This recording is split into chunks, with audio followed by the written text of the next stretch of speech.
Voici mon épouse. Chérie, voici les frères Leroy et Paul Kopp de Los Angeles, en Californie. Bienvenue chez nous, frère Kopp. Frère Branham, le Seigneur a utilisé votre don dans les réunions au Calvary Temple à Los Angeles, discernant le cœur des hommes et leurs maladies. C'était merveilleux.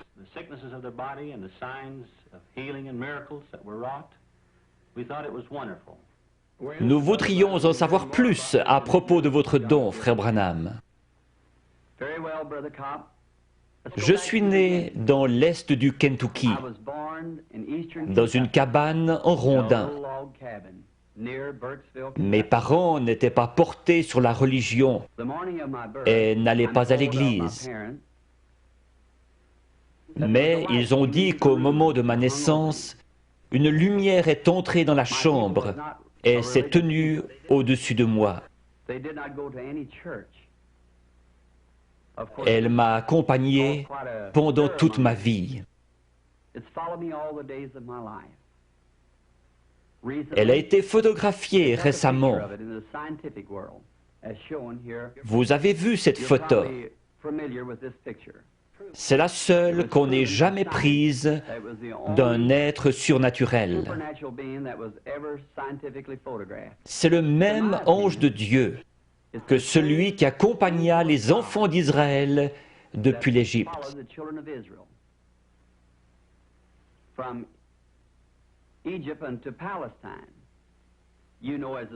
C'était l'ange de l'Alliance, notre Seigneur Jésus-Christ.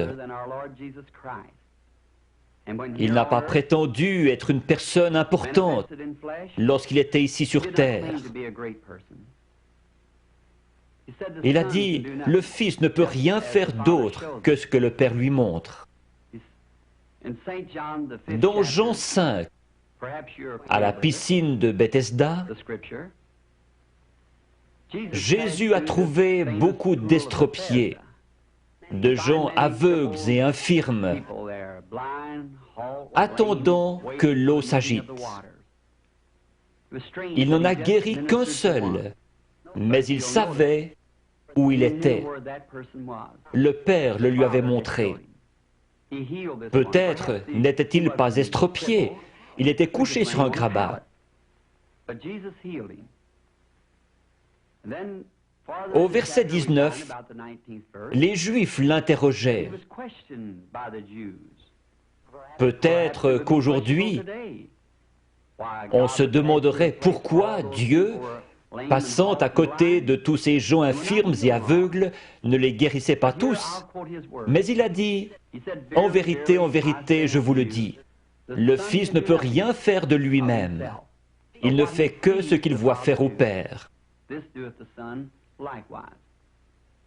Son ministère s'appuyait sur des visions venant de son Père.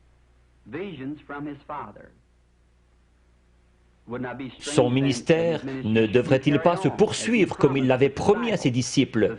Vous ferez aussi les œuvres que je fais, et vous en ferez de plus grandes, car je m'en vais au Père. Encore un peu de temps, et le monde ne me verra plus. Mais vous, vous me verrez. Je serai avec vous, et même en vous, jusqu'à la fin du monde. Jésus-Christ, le même hier, aujourd'hui et pour toujours. Je crois que c'est une confirmation, aujourd'hui, de la résurrection de Jésus-Christ, qui vit au milieu de son peuple et accomplit les mêmes signes et prodiges que lorsqu'il était sur terre. Lorsque j'avais 7 ans, nous sommes partis du Kentucky pour l'Indiana, tout près de mon domicile actuel. Nous allions chercher l'eau à un puits, situé un pâté de maisons plus loin. Un certain après-midi de septembre, alors que je passais près d'un gros peuplier planté à mi-chemin entre le puits et notre maison, j'ai remarqué un tourbillon dans l'arbre. Cela n'avait rien d'anormal à cet endroit en septembre. Comme il ne s'en allait pas, je me suis arrêté pour l'observer. Une voix en sortit disant Ne fume et ne bois jamais. Ne souille jamais ton corps d'aucune manière, car tu dois accomplir une œuvre quand tu seras grand. » Effrayé, je suis rentré en courant à la maison. J'ai raconté à ma mère qu'un homme m'avait parlé dans un arbre. Elle a pensé que j'étais excité et m'a mis au lit.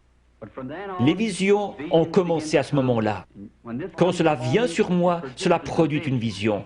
Je peux dire aux gens ce qui ne va pas avec eux, leur péché et ce qu'ils doivent faire. À 37 ans, une nuit, alors que je priais, j'ai remarqué une lumière sur le sol. Elle provenait de la colonne de feu située juste au-dessus.